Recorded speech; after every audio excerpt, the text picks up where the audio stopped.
Hi, welcome to Prime Business. I am Emma Davis. Let's look at our stories for tonight. Economist Dr. Patrick Esubing has cautioned government not to be too quick to confirm a date with respect to reaching a deal with its bilateral creditors, despite assertions that Ghana is close to signing a memorandum of understanding with its lenders for a debt restructuring. According to him, lessons from the domestic debt exchange and Zambia should be deterrent enough for government from making such hasty announcements.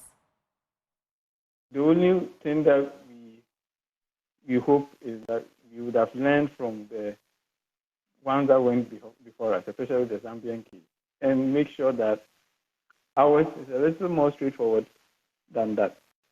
I think, there's a little bit more sympathy, and also because we've done a domestic debt exchange that has ensured that domestic lenders have taken substantial chunk of a haircut, that puts us in a stronger position.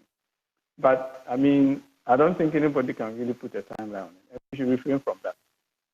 We've done that with the domestic debt exchange. We didn't meet it. We've done that with the bilateral partners. We didn't meet it. We don't have to start putting timeline on it and put pressure on that. These are complex and painful negotiations. We just have to go through it and make sure that we make all the data available, as honest as we can be, and expect the same from our partners. The Chamber of Agribusiness Ghana has blamed the high cost of food prices on the electronic transaction levy. According to its Chief Executive Officer, Anthony Morrison, the implementation of the E-levy has increased the cost of aggregation along the agricultural value chain, thereby compelling stakeholders at that stage to increase food prices when the products get to the urban centers. The following report has more. GIZ, in partnership with the European Union and the Ministry of Trade and Industry, organized an entrepreneurial knowledge forum to create a platform for small and medium enterprises to network with policymakers under the African Continental Free Trade Area and highlights the importance of digitalization. Speaking on the sidelines of the forum, CEO of the Chamber of Agribusiness Ghana, Anthony Morrison, called on government to exclude the rural economy from paying the electronic transaction levy. Assuming I'm an aggregator and I go to the villages to bring goods. I go with money. Okay, now because of armed robbery, attacks and all that, nobody goes with hard-earned money. You load the money on your Momo account. So wherever you go, you pay. So that means that any person I buy 5 kg, 10 bags of maize or rice, I pay and I'm charged E-levy. When I get everywhere, I pay. When I finally decide to load, those who are loading for me, I pay them on Momo. They charge me E-levy. So when I bring everything back to Accra or Kumasi or wherever the market is, I put all these charges back onto the food and then give it to the consumer to pay back. Because at the end of the day, somebody has to pay for it. It's not a free area. So these are the impact. And besides, look, when you are buying from the agro inputs dealer, you pay taxes. You pay the E-levy on fertilizer, on agro inputs, weedicides, insecticides, pesticides. There are E-levy payment charges on each of these. And that is impacting on the cost of food or the food price buildup. And this is what we are saying, that government take out E-levy payment out of the sector. Let the rural economy feel free and move money about digitally. Economist Professor Godfred Bokping presented his research findings on AFTA, digital trade and e-commerce. According to him, Ghana is losing out of the pact and called for more sensitization programs. Ghana is losing out in terms of the digital trade, digital commerce and the rest of them compared to other countries. Our businesses are doing their best, but they need a lot of external support from government, from other regulatory institutions, including the associations. We can't afford to lose out of this. And then again, the other thing you also see is that under the guided trade initiative, almost all the other countries that are participating, everybody is focusing on Ghana, of how they can move their goods quickly to Ghana, and the rest of them, which should equally be interested in how we can enable the private sector, because after it's about moving goods and services across the borders. And once we are not doing that, we are not optimizing our participation from the AFCFTA. The other bit that we also need to do is that apart from the urban and peri-urban areas who are fairly aware of the AFCFTA and the protocols, when you go further out of Accra and Kumasi and the rest of them, the knowledge level is very low. And you can't take advantage of what you are not aware of and the rest of them. So there's the need for regional level workshops, tailor-made, and probably in a language that also they can connect with. Because those who run and own businesses may not understand all the technicalities of trade and protocol and rules of origin and the rest of them, but they are the ones moving the economy. Let's stay a little longer in the agri sector as government is throwing an invitation to small industries and food processors to take advantage of the abundance of raw materials that are going to be available as a result of the Planting for Food and Jobs Phase 2 initiative. According to Deputy Minister of Food and Agriculture, Yao Frimpong Addo, raw materials are going to be made available across the country for industrial production. He spoke to Joy Business after addressing the Agritech West Africa Conference and Exhibition in Accra. Agritech West Africa Conference this year is heavy on agric machinery and agro-processing, identified as a key component in the food value chain. The call by the Deputy Minister for Food and Agriculture, Yao Frimpong Addo, follows a series of concerns that Ghana is not able to add value to food products before exporting into other countries. He therefore challenged businesses and industries in the sector to pay attention to the government's new Planting for Food and Jobs initiative and begin processing some raw materials from the various farmlands. We are creating the opportunities for everybody to produce. And once the raw materials are there in our warehouses that we are going to spread all around the country, and you are a private sector person and you know that when you process soya into some other value-added products, you are going to earn more on it. A private sector person, you don't need somebody to tell you the timeline. For me, the most important thing is the raw materials being available. And that one is our responsibility. We need to make the raw materials available through increased production. And this is exactly what we are doing. We started with the PFJ1, but now we are promoting more of commercial agriculture, just to target industry.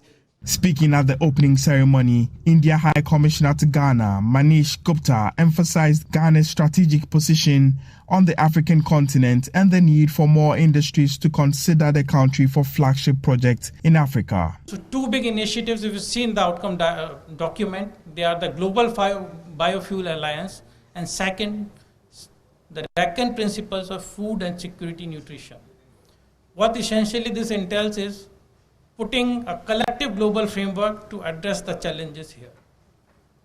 And within the Indian context, I am very happy that there is a great interest from the companies in India to invest in West Africa and especially in Ghana. What I see is our companies look Ghana as a gateway for entry into the West African region. Part of this is because Ghana's vantage position, its rule of law, and the good safety and security of the investments. That's always a big driver for any investments in a country. I came here very recently, 6 weeks ago, but what I have seen, this is my 6th business delegation that I'm this time we are hosting here in Ghana. So that speaks volumes about the interest that we have, the Indian companies have, and these are ably supplemented by the government-to-government interaction also. Various agreements are expected to be signed between some Ghanaian businesses and Indian counterparts during the next 3 days of networking. Tax partner at accounting firm PwC, Abeku Jan Konsa, has expressed concern about the current tax structure of Ghana's tourism industry. According to him, the government should consolidate the various tourism taxes into a simpler, more manageable system while enhancing tax compliance. Here is more from the graphic business Stanbic Bank breakfast meeting held at Labadi Beach Hotel in Accra. The graphic business and Stanbic Bank breakfast meetings centered on the theme Tourism, the Golden a shared responsibility. This team underscores the vital role the tourism sector plays in Ghana's national economic development. In an interview with Joy Business, the tax partner at PwC, Abeku Jan Kwanzaa, emphasized the need to solidify the tax structure within the tourism sector. For you to encourage compliance, what you want people to comply with should be as certain as possible. It should be convenient to pay. It should not impose on them unnecessary burdens. Currently, when you deal with me as a tourist providing entity and you are charging me, if you are registered for VAT, you would be charging me VAT, you would charge me a health levy, you would charge me an education levy, and specifically with respect to the tourism sector, you also add the tourism levy, which actually makes it 5. So can we really have a conversation on consolidating all these taxes and levies so that people can easily comply with taxes in Ghana? The CEO of the Ghana Tourism Authority, Akwesi Ajiman, says Ghanaians should be ready for an AI tourism experience. So what we have done is to move, almost automate the sector through what we call the single window platform. So we've created a single window platform where we have automated all activities. Time was when if you have to do inspections of facilities, you have to go with papers and other things. We've eliminated that. Everything is done online in real time. We're moving to the next level where we are going to have AI-enabled what I call products. And so, for example, people can stay in the comfort of their homes and get a sneak peek of the Cape Castle, Kakum walkway and other things. And so we very much engage with the University of Ghana Business School on their destination Accra project, and we are hoping that some of the technologies that are being deployed there at the university is something that we can adopt at the level of the Tourism Authority. Thank you. Nana Kobiwa Akwa III, representing the Queen Mother's Foundation of Ghana, also participated in the event. The employees, they should at least train them like orientation, at least give them a week or 2 training on customer service before they put them out there to work. That happening, Ghana would be the best because we are good. We just need the little touches. So far as government goes, I think this month we've heard a lot about Ghana, wear Ghana, talk Ghana, all that stuff. It's good. And when we keep promoting Ghana, people already know about Ghana. And as Ghanaians, all we can do is just keep selling Ghana as we do it. The breakfast meeting organized by Graphic Business and Stanbic Bank was held in partnership with Joy News and Labadi Beach Hotel. This collaboration brought together key stakeholders from across Ghanaian tourism sector. Unemployment can be addressed if we see more collaboration between the private and public sector. This is according to academician Professor A.C. Sutherland Addy. She said much is not collectively done from both sectors, hence the need for stringent policies to support young people. She spoke to Joy Business at the 13th Teaching and Learning Conference. According to the Ghana Statistical Service, the average unemployment rate in Ghana for the first 3 quarters of 2023 was estimated at 14.7%, with the rate among females consistently higher than males.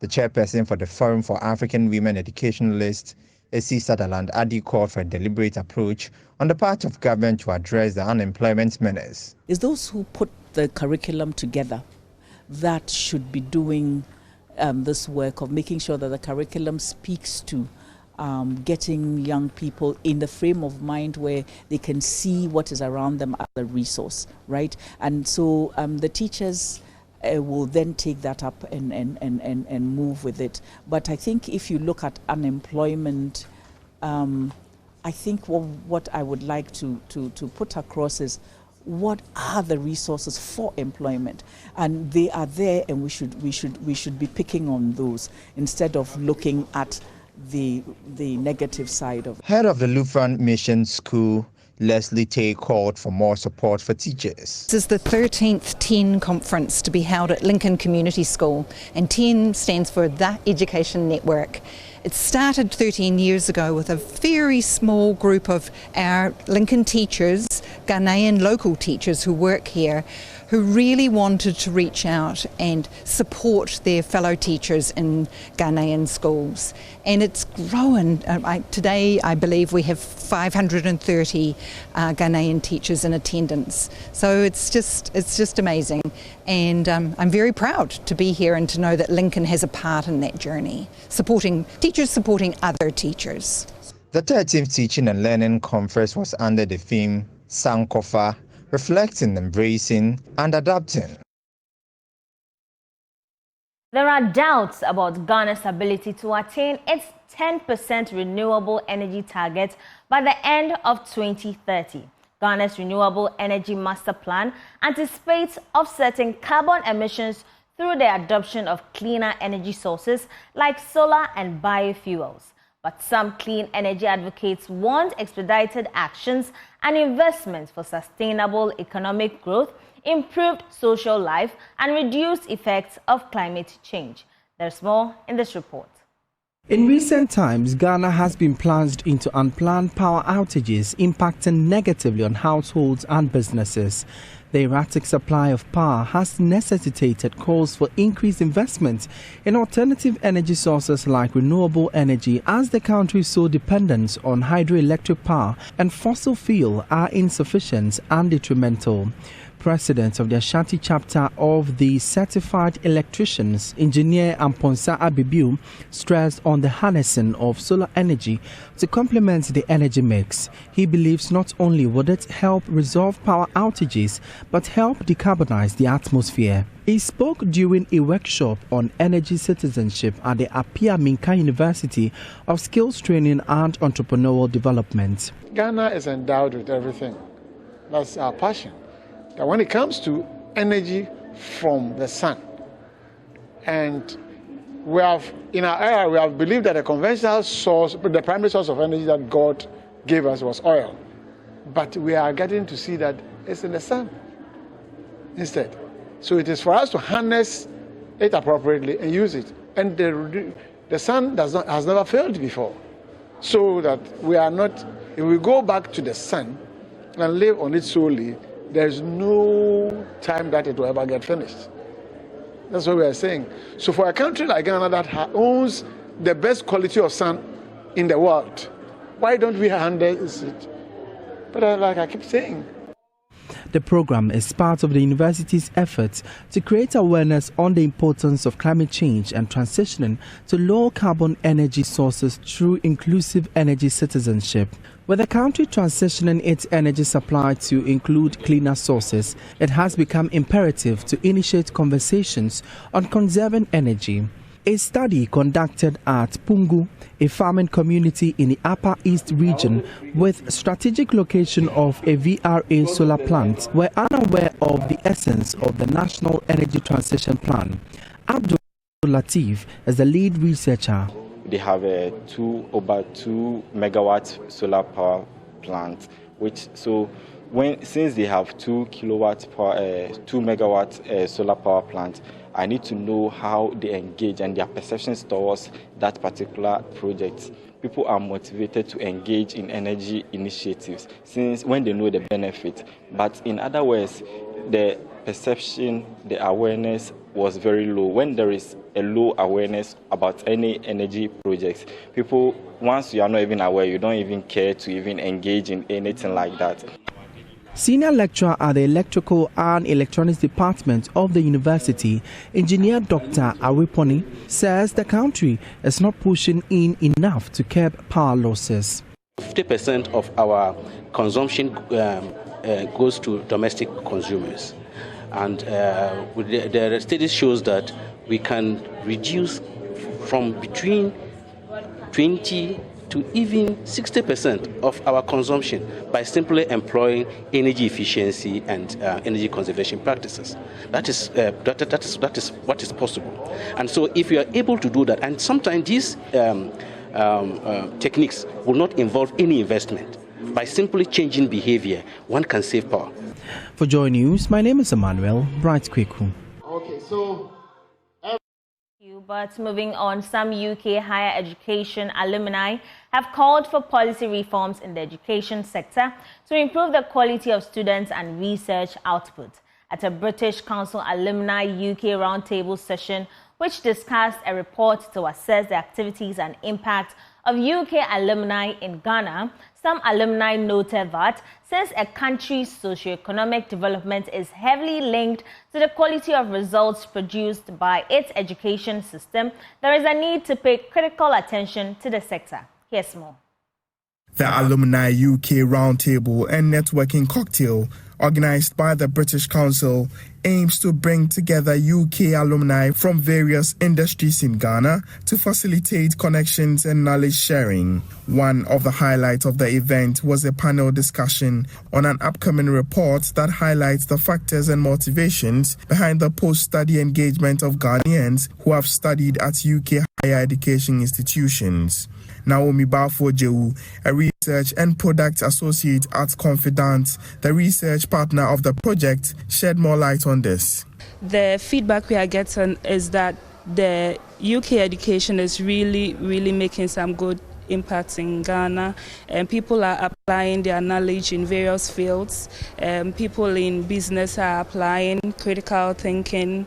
In education, people are engaging more of their students so that they can implement the good things that they learned about how their lecturers related with them to make education easier for them. And so the output of this study will inform the type of support that they can give to the alumni.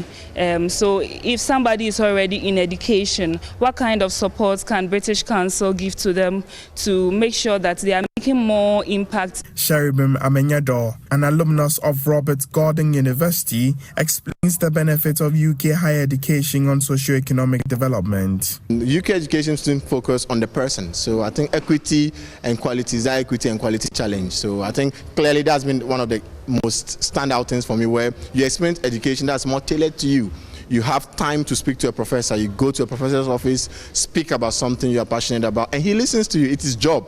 He's being accessed. But, you know, the numbers in Ghana do not augur well for, especially where we find ourselves in an era where we also want to educate a large number of people. I think the UK progressively over the years have gone past that stage. So maybe for where we are, that's what is working, but that's also the striking difference. Regarding the improvement of standards in the Ghanaian education system, John Nani, a member of Alumni UK, commended the British Council for their efforts and called for more partnerships to ensure same. It's great that we are doing these exercises to get information and see how best we can help our educational system here in Ghana. Much is left to be desired when you look at the kind of education that's in the UK and then the kind of education that we have here. I think it's a good initiative and it should be promoted and it should be helped.